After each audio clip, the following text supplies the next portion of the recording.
اور اس خدائے زندہ پر بھروسہ رکھو جو کبھی نہیں مرے گا، اور اس کی تعریف کے ساتھ تسبیح کرتے رہو، اور وہ اپنے بندوں کے گناہوں سے خبر رکھنے کو کافی ہے۔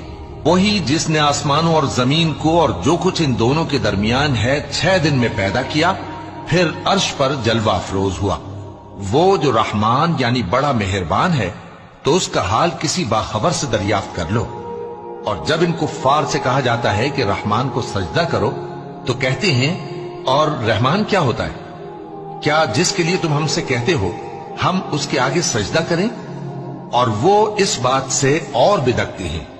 بڑی برکت والا ہے وہ جس نے آسمان میں برج بنائے اور ان میں آفتاب کا نہایت روشن چراغ اور چمکتا ہوا چاند بھی بنایا، اور وہی تو ہے جس نے رات اور دن کو ایک دوسرے کے پیچھے آنے جانے والا بنایا۔ یہ باتیں اس شخص کے لیے جو غور کرنا چاہے یا شکر گزاری کا ارادہ کرے، سوچنے اور سمجھنے کی ہیں۔